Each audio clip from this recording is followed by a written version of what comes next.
Midi 14h, Sud Radio, la France dans tous ses états, Perico Légas, Maud Koffler.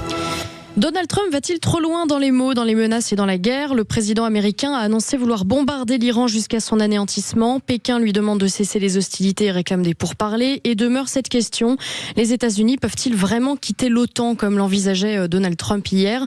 Vaste programme, on en parle aujourd'hui avec un spécialiste de la politique américaine, auteur des textes fondateurs de la Révolution américaine, paru aux éditions Ellipse, Jean-Éric Brana. Bonjour.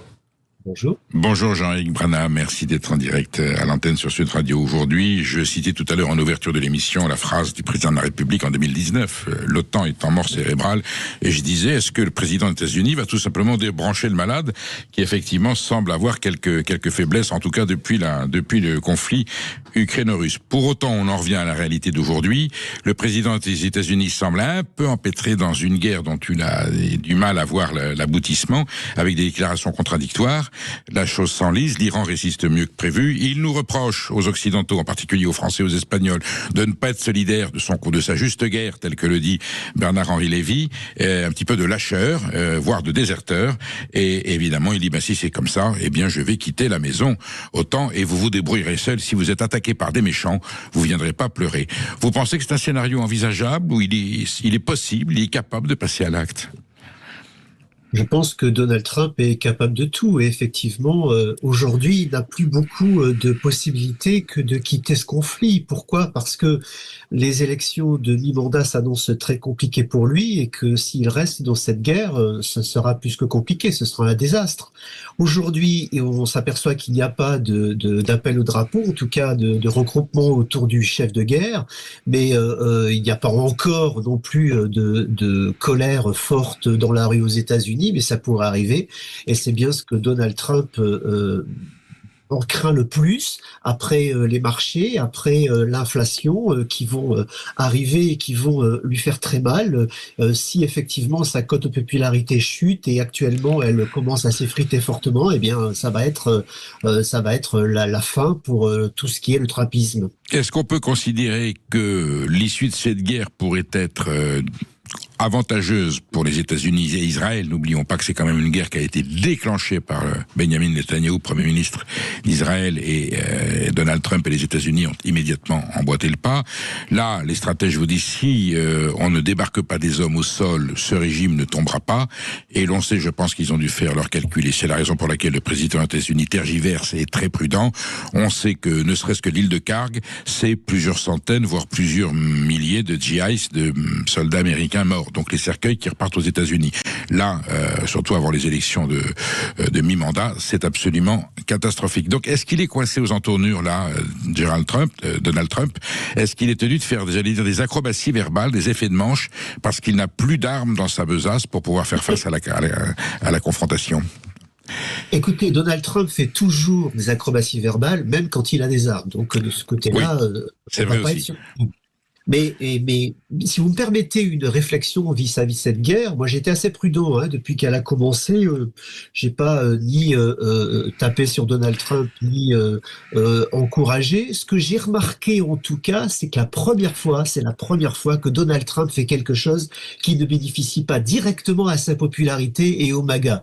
Donc il y avait quelque chose de courageux ou en tout cas d'inhabituel dans cette guerre et que il faut le prendre pour ce que c'est.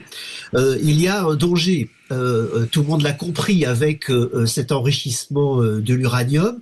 Maintenant, je dis pas qu'il fallait faire une guerre. Je suis pas personnellement en faveur de l'entrée en guerre, mais je suis vraiment pas. Le terme juste guerre vous dérange un petit peu, ou il a pu être légitime à un moment donné, et puis il le serait de moins en moins. L'expression juste guerre de Bernard-Henri Lévy.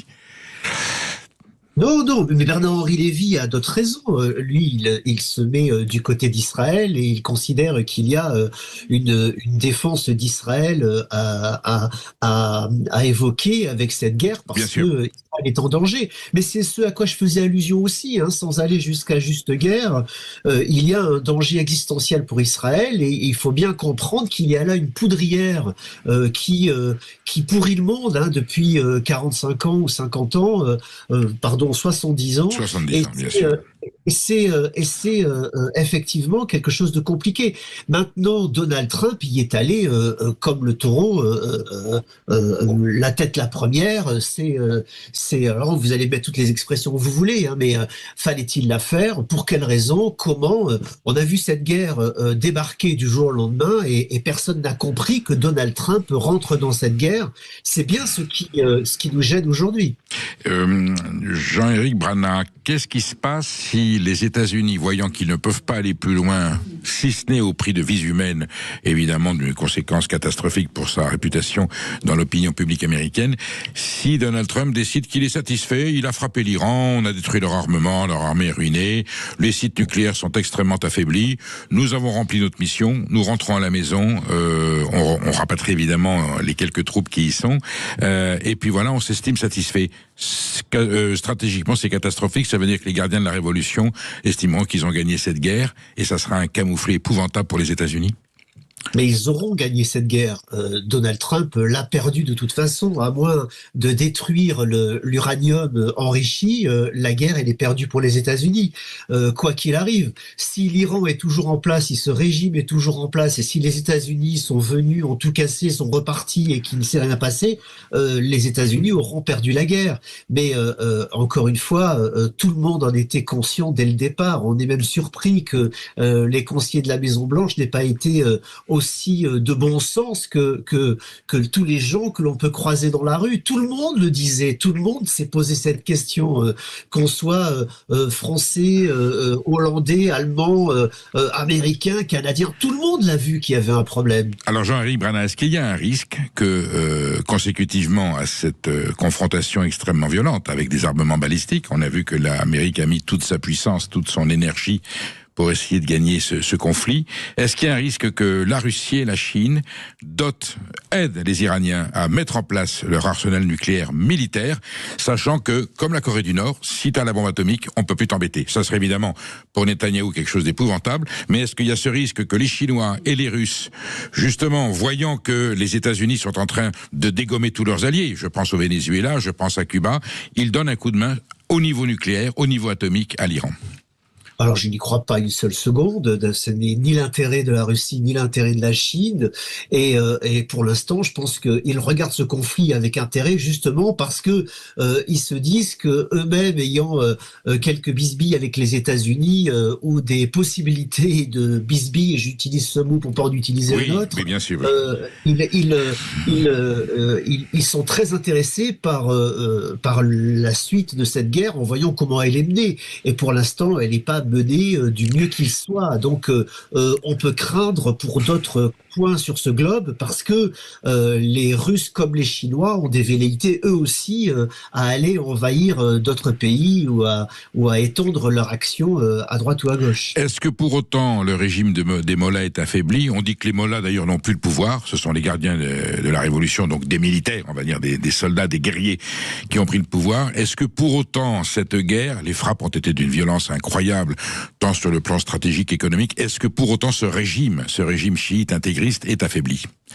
Moi, ce que je vous dirais, c'est que je pense pas qu'on est retourné à l'âge de pierre, comme l'a dit Donald Trump hier soir dans son discours, et que là-dessus, il y a une exagération de la part du président des États-Unis qui prend les gens pour des idiots. J'ai eu l'occasion, moi, d'être assez désagréable avec les MAGA en disant qu'ils avalaient absolument n'importe quoi, mais avaler ce discours d'hier soir, pardon, mais faut pas être une lumière, hein, parce que toutes les deux phrases, il y avait une absurdité qui montre que il considère que les gens qui votent pour lui sont des abrutis. À leur essayer de leur faire avaler ce qui n'est plus avalable parce que là aujourd'hui c'est vraiment trop gros. On a toujours dit que le président des États-Unis, malgré les pouvoirs exorbitants qu'il a, dû à un régime présidentiel, n'oublions pas que le Sénat, plus que l'Assemblée nationale en France, a quand même à un moment donné la possibilité d'interrompre l'action du président des États-Unis. On se dit quand même qu'il est entouré par un staff de conseillers, d'experts, d'ingénieurs qui lui donnent des conseils. Là, nous constatons qu'un président des États-Unis qui perd un peu la boule. Peut-être que George Bush l'avait perdu aussi, mais ses trois acolytes étaient d'accord, déchaînés et Collins. Là, on se rend compte qu'un président de la République américain peut aller jusqu'au bout de sa folie et que l'appareil de l'État et que son staff n'a pas forcément les moyens de l'empêcher. Alors d'abord, Perico, vous avez remarqué que moi j'ai pas dit qu'il avait perdu la boule. Je vous laisse cette phrase-là. Mais pour continuer et pour sur le plan intellectuel voir ce qui peut se passer, non, le président peut être arrêté. D'abord, il y a l'article 25 qui permet d'arrêter le président si jamais il perdait la boule. On peut le destituer, lui retirer son pouvoir de façon temporaire ou définitive. Et puis deuxième objection gentille, mais quand même objection, non, le président n'est pas puissant aux États-Unis, vous l'avez dit, le Congrès peut l'arrêter à n'importe quel moment. Alors c'est vrai qu'à 4 reprises, il ne l'a pas fait, puisqu'il a voté pour soutenir le président dans cette guerre, pour des raisons sur lesquelles on ne va pas s'attarder maintenant, mais il l'a soutenu. Mais le Congrès a voté, ce qui veut dire qu'il y a quand même un pouvoir qui est contrôlé, et le président ne fait pas ce qu'il veut. Ce qu'il a fait là, c'est attaquer avec l'armée, mais c'est sur un temps limité, ça dure 2 mois, et après le Congrès doit voter formellement si jamais cela continue. Dossier à suivre, évidemment, Jean-Éric Brana, et nous aurons certainement l'occasion de vous ressolliciter pour que vous nous donniez vos lumières sur cette situation fort compliquée de l'engagement des États-Unis contre l'Iran. Merci beaucoup d'avoir été sur Sud Radio.